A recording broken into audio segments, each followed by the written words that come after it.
Thank you very much. All right, Kyle, I'll go ahead and let you, give your background.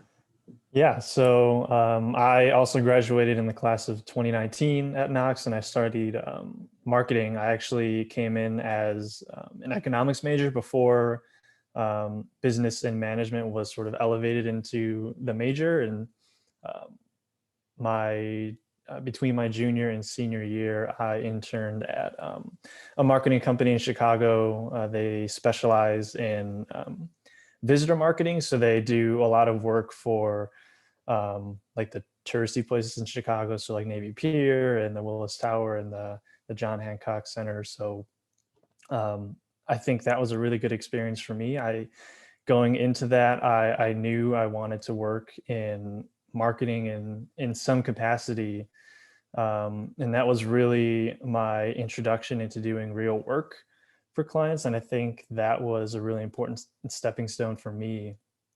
I sort of took that and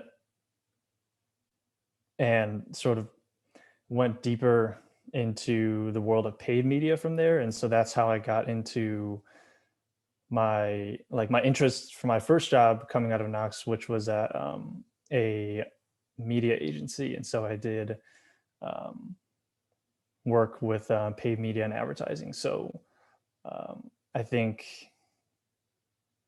it's really important to find something that fits you, and even if you don't necessarily find the perfect thing, I think it's what's really important is that you're able to be able to speak about the experiences that you did have, and especially when you are interviewing for full-time roles, the interviewers are going to be really looking for how you speak about the experiences that you did have. And it's not as important where you did it. It's just more important, I think, about what you did and how you did it, and things like that. Awesome. Thanks for sharing, Kyle. So today, the agenda for today is really just sharing your experiences and, students for you to ask questions. The basis for this and the goal for this is just for current students to understand a little bit more about, maybe how you all got, your internships, like where did you search, did you get funding for your internships, things like this that students have questions about all the time, but may not know where to go to ask, or may not want to ask, so is there anything at the, I'll just go ahead and start off the questions. Can you tell me, how you found the internships that you worked, or internships that you worked? Was it through faculty? Was it through LinkedIn? Was it through the Career Center here? We would hope Handshake, but I know Handshake was pretty new when some of you graduated, so. I'll go first. The way I found mine was through connections, not through Knox, but just through some personal connections. When I was first going into applying for internships, I was applying to a lot of big marketing and advertising internships. Didn't have a ton of success, so ended up moving and looking towards my connections. And I think that's really important, to start building those connections from an early stage. And I was lucky enough to be able to leverage mine. I can follow it. So all the internships I've gotten, I didn't do like an online application as part of a huge pool. I have applied to those, but the ones that I got, I didn't do it that way. The two that I did at Knox, the first one was I attended a screening where Christine Irby's Summers, who's an EP in Boston, she was showing some of her, and she's an alum, she showed one of her films, and then I like asked difficult questions in the Q&A, and then I hung out after, and kind of just like really I hung out and then asked her, and was pretty upfront, like I wanna do what you do, and we have a 6-week break, and I had a family member in Boston who I could stay with, and so I was upfront about that. It wasn't a subtle move.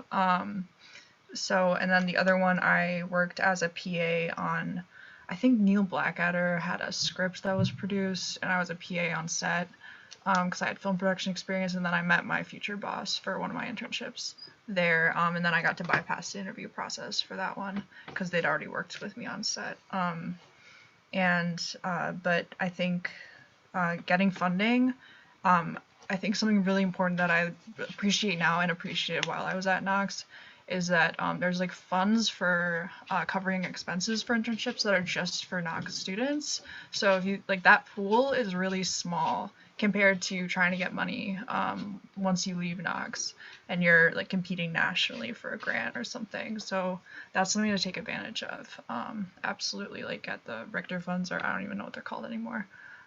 Sorry, but like whatever funding you can get to cover, you know, a bus card, stay with alumni. They're like, I've crashed at alumni, like places during shoots, like people I've never met before, and they've just let me stay in their basement with all my camera equipment. So, those are like, yeah, people just respond to emails, I guess.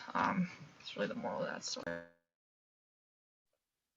That's a really good point. I would definitely like build off of that and say like the Knox alumni base is stronger than what you would experience, I think, at, you know, any, you know, Big Ten or, you know, Power Five institution.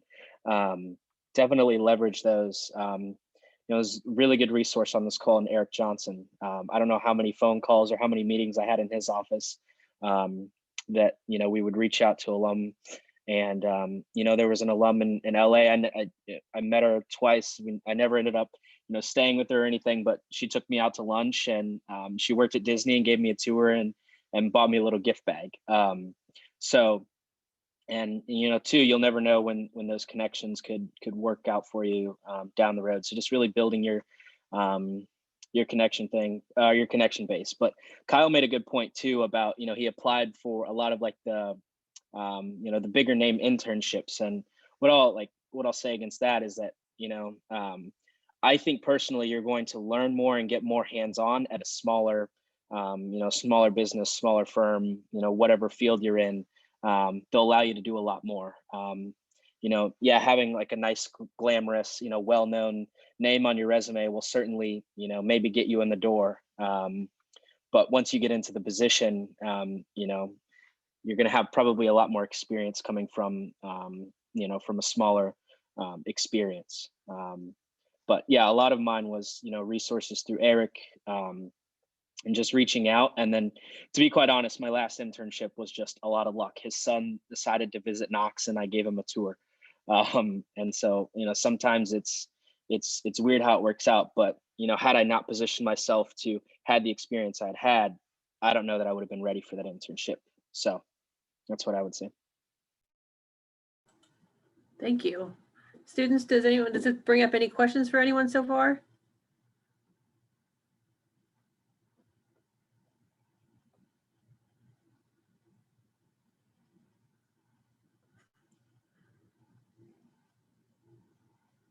This is for all of you, so we know all this information already. So this is your time to ask if you need.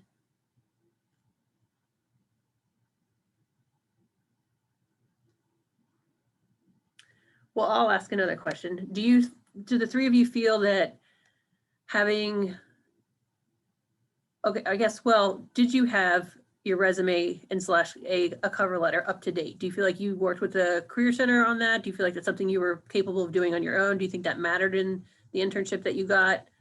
Tell me more about that, or tell us more about that.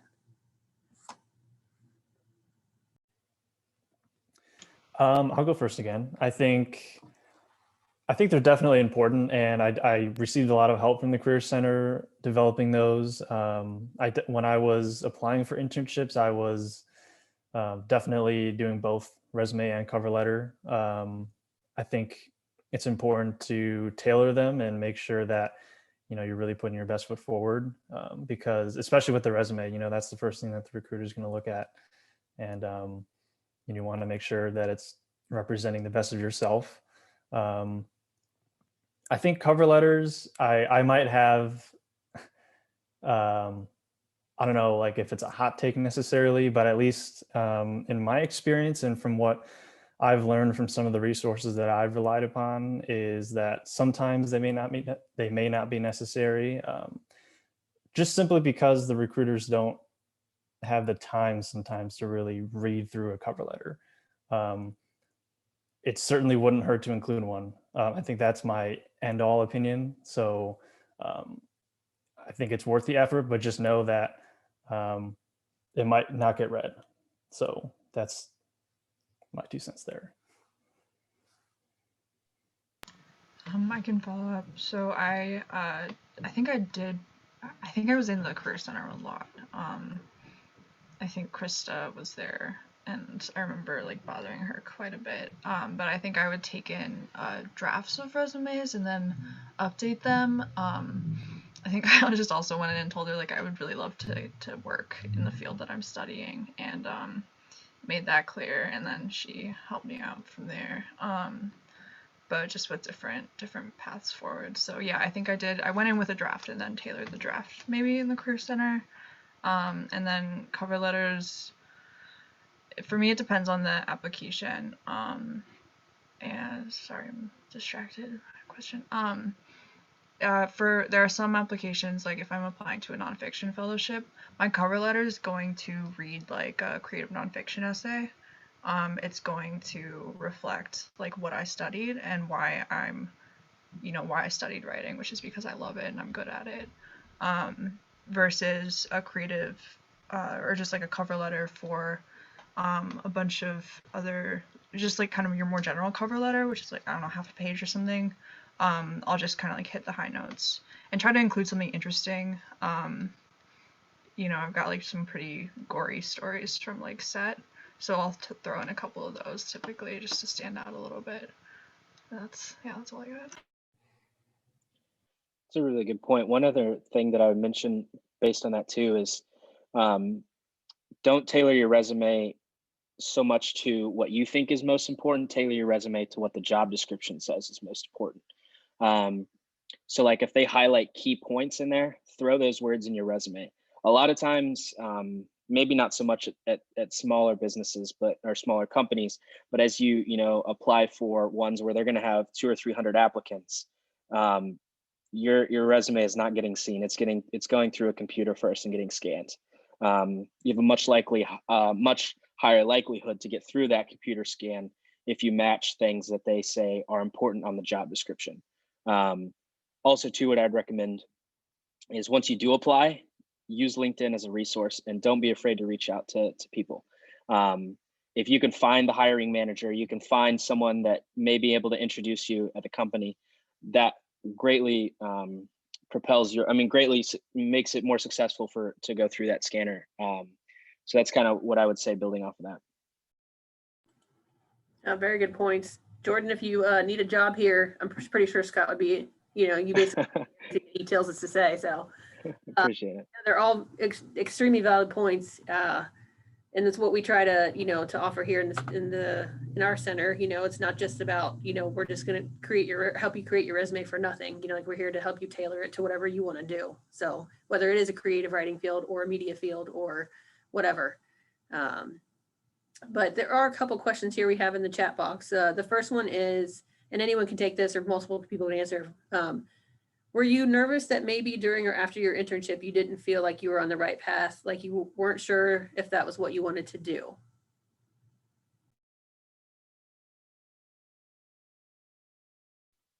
I can start there. I think the first internship I had was more marketing type sales specific. And I knew, I wouldn't say that I was nervous after it, but I definitely knew that that's not what I wanted to do. That I wanted to be more on the content creation side versus more of the marketing and distribution side. Yeah, I don't know if that's a good answer, but that's like, just definitely, and if they're shorter, like if there's a 2 or 3, like with that, we're really unique with our schedule. If you have like that 6 weeks, during winter break, if it's just something short, you could dip your toes in and kind of figure out what you might like. That's a good trial run. So yeah. I can build off of what Jordan was saying. I had a similar experience.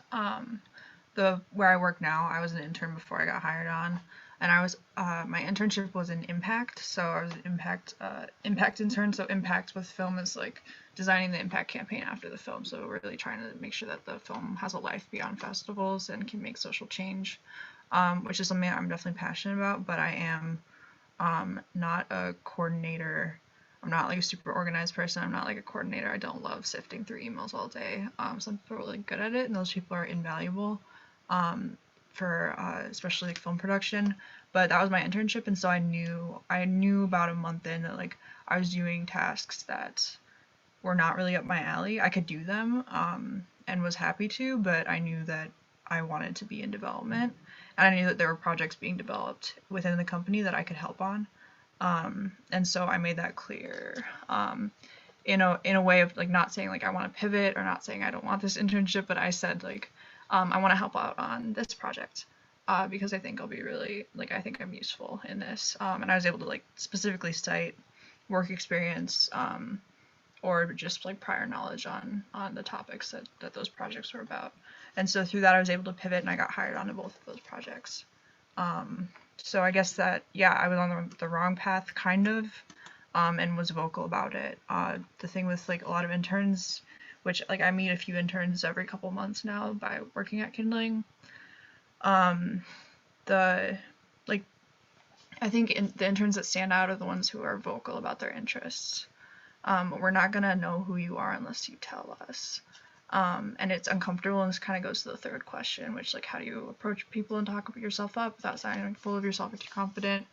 I kind of have to like bite that bullet and talk about the way I do it is I talk about my work. I don't talk about myself, which I mean obviously the line gets blurry, but I talk about like what I've done or the products I'm working on or what I'm interested in, and that kind of is a way to kind of bypass like just like reading someone your resume. Or just saying like I'm good at this, you know what I mean? Yeah, I think that's it. Yeah, no, that's a very good point too. And what's something we encourage here, on campus as well, across the campus, but make sure that your internship is something that this is not just something you're applying to just because it says it's an internship and it gives you something to put on your resume. Make sure this is something that's aligning with your career goals, as much as possible. And if you get into the internship and you realize those things aren't really things that you thought they were going to be, or you're doing something, completely different than what was advertised, by all means, go to your supervisor and say, hey, this is something that, I'm not comfortable with, or this is something that this is what I need to get out of this internship. This is what I was hired on to do. I want to make sure that I'm aligning this so that I can continue my career path and such and such and such. And if for some reason you're not getting any sort of feedback from them, feel free to go to a faculty advisor or someone, such as ourselves on campus who can potentially, mediate between, yourself and the internship itself. But and Ariella, you kind of, ask too, like, how do you speak up for yourself in those situations in a work environment without overstepping boundaries? So, and Caitlin, we see your question. I'll get back to your question here shortly. So Scott, go ahead. I want to say one thing about that. So that happens a lot, that you get in your internship and it's not exactly what you thought it would be. And you may change your career path having had that internship. So that happens a lot too. I think make sure that you put yourself in the place of your supervisor. They hired you for that position, so that's part of the research you need to put in. But when you're having that talk with your supervisor, talk about things that you could learn or do above what you're doing now to get more experience. It's got to be a positive conversation. We can help you with that. So I would encourage you to contact us before you have that conversation, because that can be a little tricky. But you want to think about that in an empathetic way from them. So. Good point. Can anyone answer, or kind of has anyone encountered the issue of, going to, how do you, like, from, sorry, you go back to her question here, like, how do you speak up for yourself in a work environment? Were there times when you needed to, like in your internship, without feeling like you were overstepping, or, basically telling your supervisor, I don't want to do this, no matter what it was? I don't know that I've experienced a situation like that. But just thinking about it, like, there's definitely going to be things in your internship that aren't glamorous. But I mean, you don't want your whole internship to be filled with that. You don't want it to be going grabbing, coffee or checking the mail. Like, you don't want that to be the whole internship. like there's definitely probably going to be parts, like I said, that aren't glamorous, but what I would kind of recommend is just speaking on your passions, and communicate, like I think Julie mentioned, just what you want out of it. I would recommend that if you have whoever's heading up the internship for the summer, I would do an entry and exit meeting. Whether that's something that they set up or you set up, like I would just say, hey, can I get 20-30 minutes on your calendar? But come prepared and say, in that entry meeting, this is what I'm really hoping to get out of it. If you don't come in prepared, and with ambition of what you want to get out of it, it could quickly turn into something that is grabbing coffee or is checking the mail, and that's kind of all that you do. And then upon the exit meeting, or even have check-ins too, like if you feel week 2 or 3 you're not getting out what you wanted, then I'd just say, hey, 15-20 minutes, just kind of wanted to review what we talked about. How can I help in this area or this area? Just be very, very proactive throughout the whole process. I can touch a little bit on this, which I think speaking up for yourself in a work environment and the unpaid internships, and those are connected. But on speaking up for, I remember in one of my internships, it was like 20 hours a week, and then I had my direct supervisor calling me on days I was not working, and like asking me questions or having me do things, and I had to like firmly I had to set a boundary basically, and I was like, hey, these are the days that I'm in office. I'm happy to do all this stuff when I'm in office, but like I have to work, I have to do other things, and I'm not on the clock for you 24/7. If you want to renegotiate the terms of the internship, or if I'm misunderstanding something, please let me know. But like I have to take care of myself. And so those boundaries, I think people appreciate it. I mean, if they can't have a conversation like that, then I don't really know like how they work with people, because those conversations do come up and they should be prepared for that. And then it's just a good experience for you. It's about self-advocacy and setting those boundaries. And it can be really difficult, but if you like kind of work out what you're going to say before, it's definitely possible.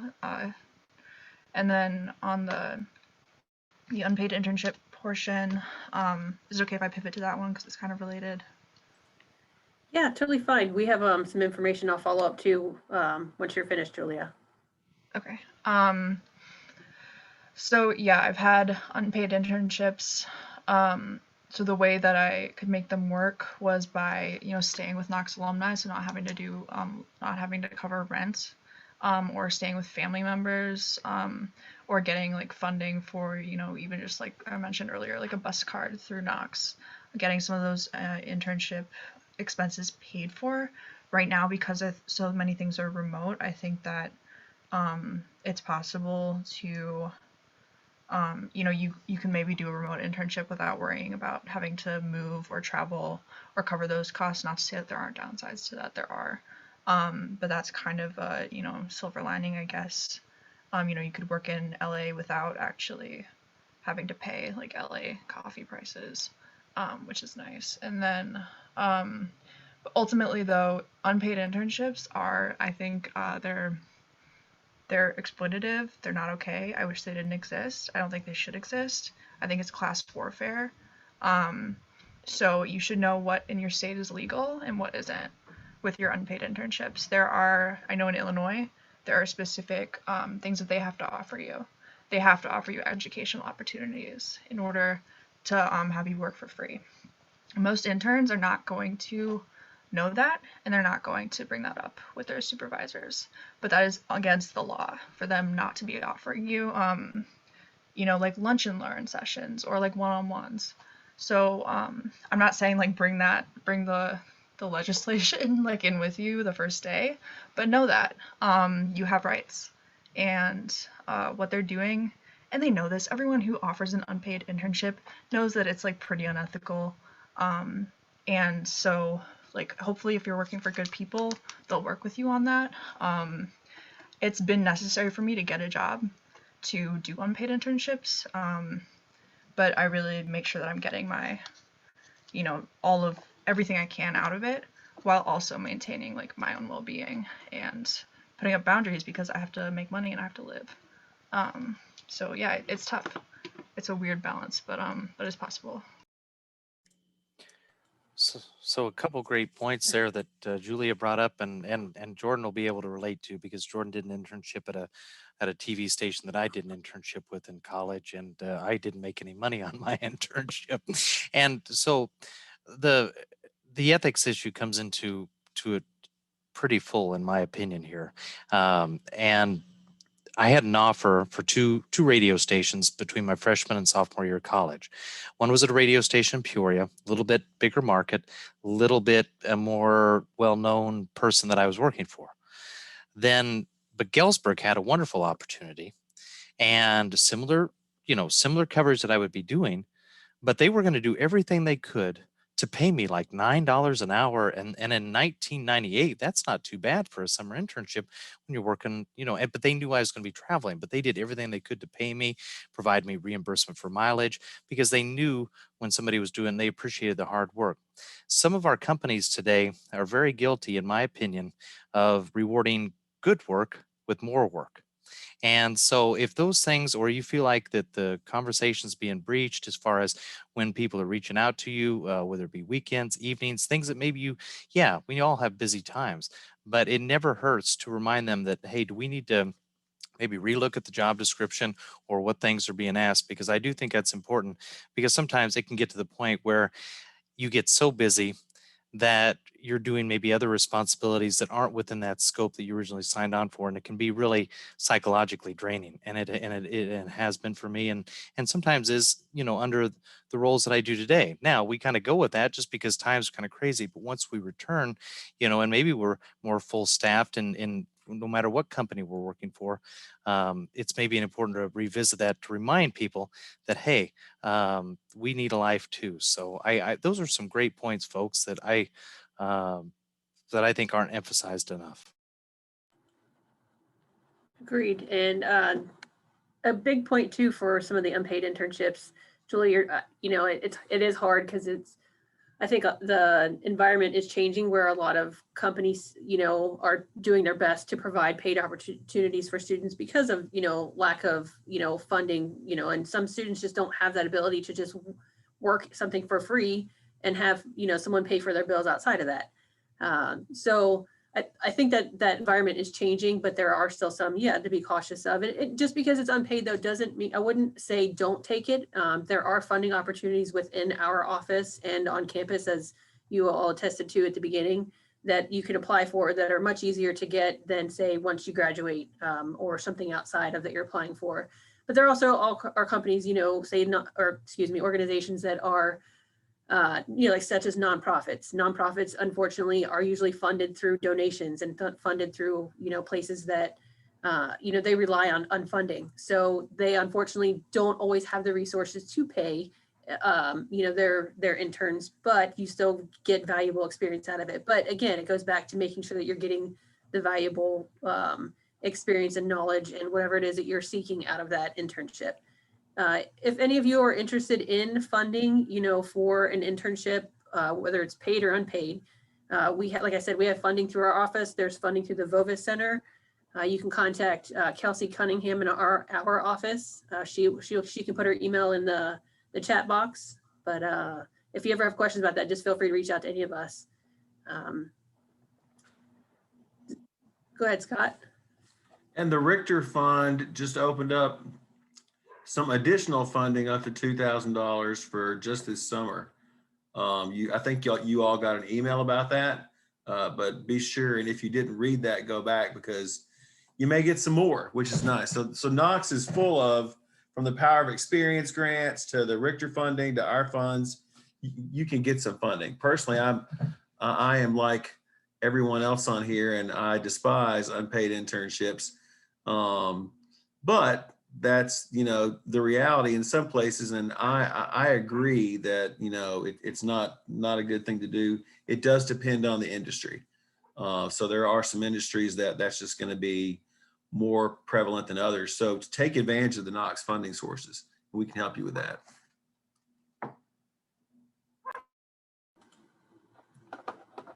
Students, do you have other questions that we can help answer? Or does Kyle or Jordan or Julia, do you have anything else you wanted to add of things that have already been talked about? I know Jordan brought up mentorship in one of his points earlier, and one thing I wanted to mention at some point during this was a resource that I've been relying upon a lot. I relied on it a lot my senior year and after graduation when I was looking for my first job. And the resource is specifically for those that are interested in marketing and advertising, but I think there's a lot of really good knowledge in there that can definitely stretch beyond that, especially surrounding internships and especially around this time of year when you see a lot of internship applications starting to open up. So I'll put the link in the chat. It's called We Are Next. I just think it's an amazing resource. They have podcasts, they have internship job boards, coffee at a distance, things like that. So that's just one thing I wanted to mention at some point. Yeah, awesome. See, and students, this is how you network. This is how you begin your network and how you learn of opportunities through other people like this, or attending events like this. So give yourselves a pat on the back for joining today. It's one of the students have their 3-day spring break right now. So this is one of their spring break days. So if we have other questions here in the. I'll mention too, like, I'll speak for myself, but like, cause I don't want to offer up anybody else's time, but feel free to use myself as a resource. If you have questions or, want to chat for 15 or 20 minutes, I know Eric has my contact information. Feel free to reach out and kind of let me know what you're looking to chat about, or if you have any questions, I'm happy to chat. I'm just gonna follow up on a couple of things. Something else with unpaid internships is, for me, one of the things that will help me make a decision about whether or not to agree or to do an unpaid internship is finding out how many of their interns they actually hire on. Is it truly free labor? Or is there a pathway to actually getting money and getting hired on? That's something that I am always considering. And also if you're doing an unpaid internship, they absolutely have no reason not to give you a reference letter or a recommendation letter. So I would definitely, unless you burn the office down, they should give that to you. And basically, yeah, I really can't think of a reason other than arson where they shouldn't. So definitely ask for those, even 6 months, a year out, ask for them. You deserve that at the bare minimum, basically. And then, yeah, go after the Knox funding. You're basically leaving money on the table by not applying for those grants. I have camera equipment that I got with Knox funding years ago that I still use. And so it's really, once you're out of Knox, you're going to realize how much harder it is to get those grants. And I guess not everybody keeps having to apply for grants all the time, but I'm in an industry where you do, and I definitely miss being able to go into those offices and ask them hey, how does this application look? Do you think you'll give me money? Then they give me honest answers. So yeah, that's a luxury that doesn't exist outside of Knox. So definitely give it a shot. And yeah, if you want to email me or anything, go for it. I'm around. One other quick question. I don't know that any Kyle, Julia, or myself had it, but the Power of Experience grant, which I think, if I remember correctly, is $2,000 for whatever you want to use. So that kind of goes back to having a plan, whether that you use that money towards research in the science industry, or if you want to use that more for an internship. I would be really intentional about your plan. As far as what you want to get out of your full education. I know that's a lot to think about it sometimes, but things will change and you just have to be adaptive. But definitely having a plan on because I think that's just $2,000 to apply to some sort of experiential learning, if I remember correctly.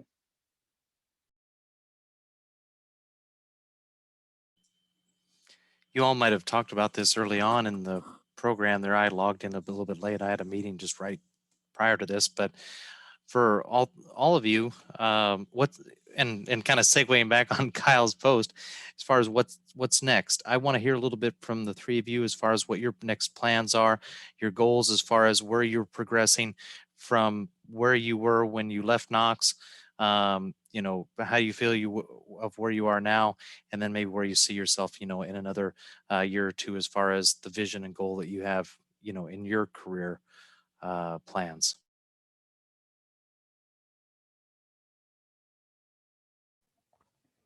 Yeah, I'll start. So I think at Knox, I really discovered like what I really wanted to do, and the internship that I had was a great stepping stone in that process. And then even moving on into my first job, sort of like solidified like this is what I want to do. And as far as my plans for the future, I think I'll definitely be focusing on, whatever it is, it's going to be something that I'm passionate about, because that's important to me. Because if I know it's something that I care about, I'll be able to put, my full effort into it. I'll be able to be intentional about what I'm doing. And I think at the end, you just have to try to find that thing, and just know the path isn't linear. It certainly wasn't for me. So you can't let any roadblock distract you. You just have to keep going.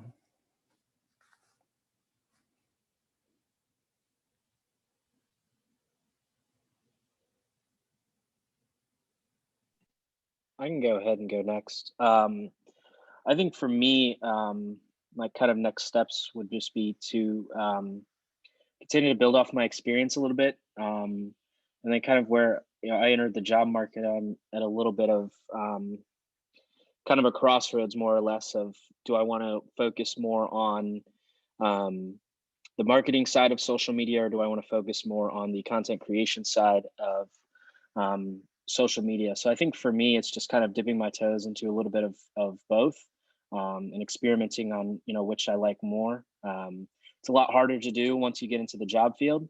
But, if you have that opportunity in an internship role to, maybe you are in content creation or marketing, that, if they have other offices, maybe it's like, hey, for a day or two, can I shadow at another spot that I might be interested in?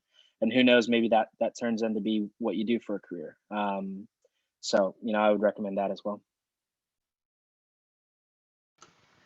On next steps, so I'm working on, so at Kindling, I'm an associate producer on a feature that's probably going to be in production for another year and a half. And then there's the engagement campaign. So that's kind of what I'm working on. And then I'm working on getting funding for a digital series about birth justice currently through Kindling. So once I get funding for that, I'll be hired onto that project. I'm basically on it already. And then personally, I'm directing a personal feature documentary about addiction and pregnancy that I've been filming for a little over a year now. I filmed like through the pandemic because it was all happening next to me. That's a different story.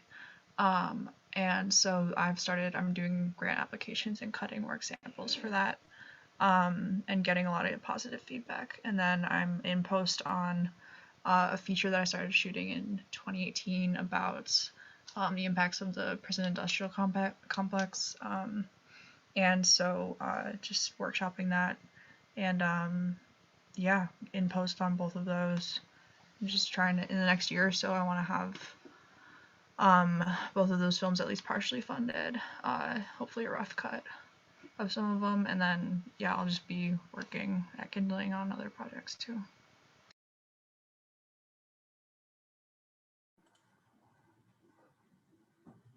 Sounds like you all have very exciting futures ahead of you to continue. So I'll kind of ask I wouldn't say a wrap-up question, but kind of one thing that, towards the end, is there anything that, or what kinds of things did you do or wish you would have known before you graduated and started a full-time job? Was there anything? Do you think there's anything that, you wished you would have done at Knox or?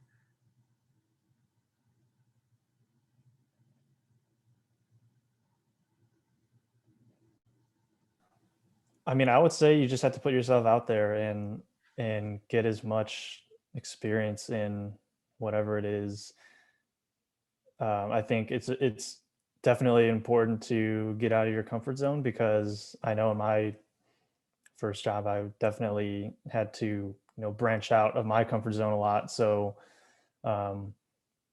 just, yeah, I think that's super important. Also, just knowing that in any position you're in, that it's okay to ask questions, because you're going to be hesitant at times. And especially in a lot of internship roles and entry level roles, it's, a lot of the times you're brought on to ask the right questions, and the only way to get there is to ask questions. So eventually you'll get to the right one, and it may lead to something bigger. So I think that's important.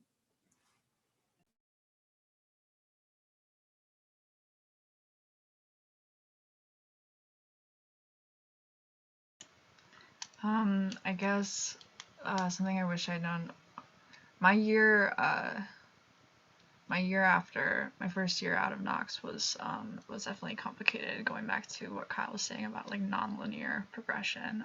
It was a hard year. So I think doing everything you can while you're in that support network to set yourself up to be okay. And knowing that like college is awesome, college is fun, college is hard work, and can get complicated like for various reasons, but like ultimately like you're there so that you can go on to do whatever is next for you, and so just always kind of having an eye on that is important. And I wish I had done more to really like set myself up with a firm opportunity right after school. Like I ended up getting a journalism job, and that turned into my first feature, and so it worked out, but there's a lot of stress and it gets complicated. So take advantage of the resources like right now, because they might not feel like, when you have finals going on, it might not feel like the most pressing thing to like go to the career office or like do this stuff or apply for these grants, but ultimately that's going to make more of a difference than your like writing final. Don't tell sure what I said that, but yeah.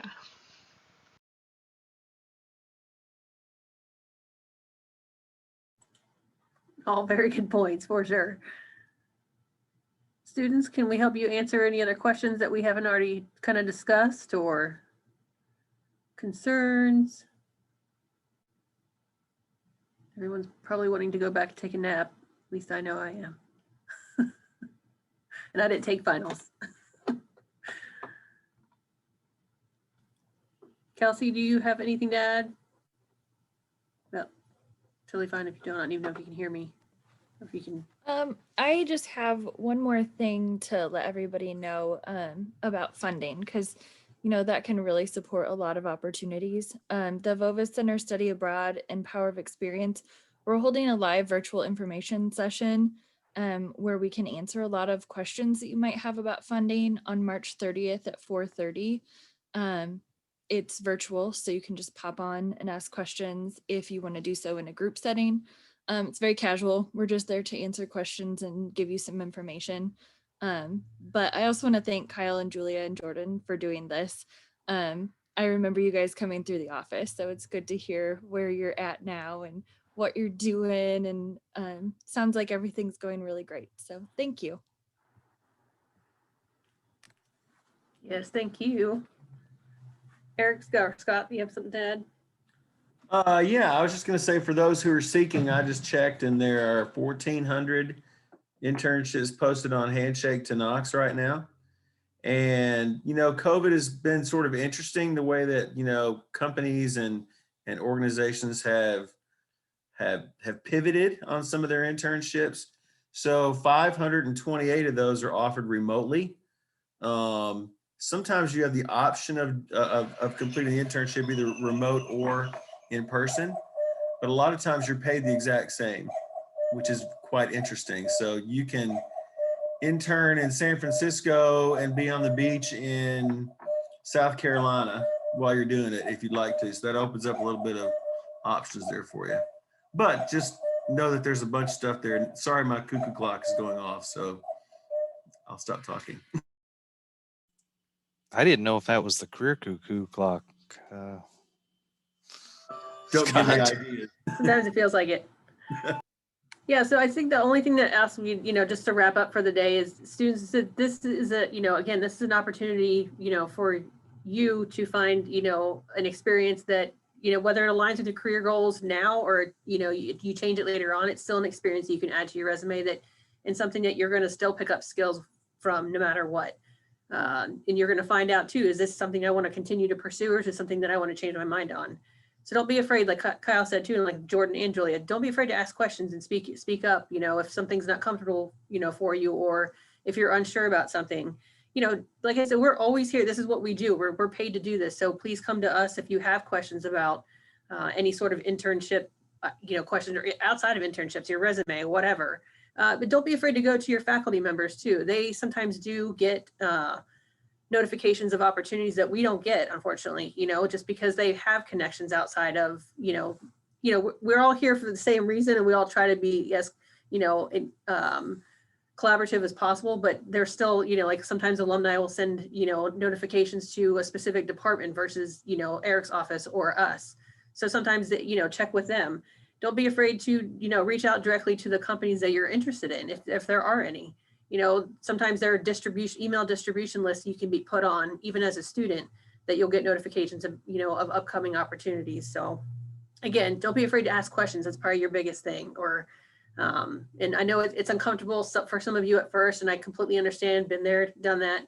The more you get comfortable with that, the more you'll find the doors will continue to open for you. So again, thank you so much to Kyle, Jordan, and Julia for being on here today and taking the time on the middle of a Monday to do this. It's been very helpful. Thank you all. Great Thanks to for see having you. And us. Yeah, thanks for having us. Thank you. Thank you. And if anybody has any other questions, just feel free to reach out to us. And otherwise, have a great rest of your Monday. Thanks, guys. Take care. Thank you. Bye.